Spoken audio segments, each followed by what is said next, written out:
काँग्रेस जनता पार्टीचे संस्थापक अभिजित दिपके आणि मोदींची अमेरिकेत बैठक झाली असल्याचा दावा ठाकरेंच्या शिवसेनेचे खासदार संजय राऊत यांनी केलाय। अभिजित दिपके आणि मोदी यांच्या भेटीचे फोटो मला एकाने पाठवले असाही दावा संजय राऊत यांनी केलाय। मोदींच्या भेटीनंतरच दिपके भारतात आल्याचंही संजय राऊत यांनी म्हटलंय। तर संजय राऊत यांनी अभिजित दिपके आणि मोदींच्या बैठकीचा मोठा दावा केलेला आहे। अमेरिकेत ही बैठक झाल्याचं त्यांनी म्हटलं। राऊत यांच्या या दाव्याने आता चर्चेला उधाण आलंय। नमस्कार, मी बालाजी शिंदे आणि तुम्ही पाहताय लोकाशा टीव्ही। अभिजित दिपके यांनी अमेरिकेतून भारतात परतल्यानंतर पहिल्यांदा दिल्लीमध्ये जंतर मंतरवर आंदोलन केल्यानंतर आज पुण्यामध्ये त्यांचं आंदोलन होतंय। शिक्षण मंत्री धर्मेंद्र प्रधान यांचा राजीनामा घ्यावा या प्रमुख मागणीसाठी हे आंदोलन केलं जातंय। या सगळ्या पार्श्वभूमीवर काँग्रेस जनता पार्टी चर्चा सुरू असताना आता संजय राऊत यांनी हा मोठा दावा केलेला आहे।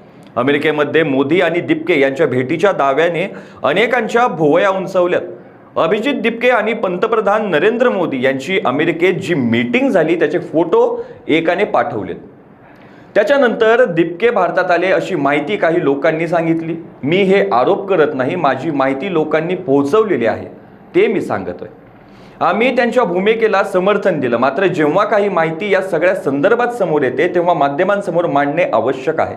कोणत्याही राजकीय पक्षाचा नेता त्या आंदोलनाला गेला नाही। तरुणांचे प्रश्न आणि तरुणांना आम्ही पाठिंबा दिला। जे तरुण रस्त्यावर उतरले आहेत त्या तरुणांचे सरकारने ऐकायला हवं, यासाठी आम्ही भूमिका मांडली। या माध्यमातून सरकारला मदत करत असेल तर त्यावर लक्ष ठेवणं आमचं काम आहे, असंही संजय राऊतांनी माध्यमांशी बोलताना म्हटलंय। नरेंद्र मोदी यांचं खरं पंतप्रधान पद हे 2014 ते 2019 लोकांनी निवडून दिलेलं आहे। त्यानंतर सोडलेल्या निवडणुकीतून ते पंतप्रधान झालेले आहेत। 2014 मध्ये लोकांनी त्यांना निवडून दिलं। त्यानंतरच्या दोन्ही निवडणुकीत जनतेने पराभूत केलेले असताना निवडणूक आयोग, सुप्रीम कोर्ट, ईडीचा वापर या माध्यमातून ते निवडून आले। गेल्या निवडणुकीत 2024 मध्ये ते निवडून आलेलेच नाहीत। ते कुठे इलेक्टेड प्राईम मिनिस्टर आहेत असा टोला राऊतांनी लगावलाय। निवडणूक यंत्रणा आणि प्रशासनात घोटाळा करून जिंकल्यात। पक्ष फोडा, तुरुंगात टाका हे काम मोदी यांनी केलं। 2014 ते 2019 हे मोदींचे खरं सरकार आहे, नंतर सोडलेले लोक आहेत। त्यानंतर दोन्ही निवडणुका जनतेने पराभूत केले असताना ते संस्थांचा वापर करून चोऱ्या करून जिंकले आहेत।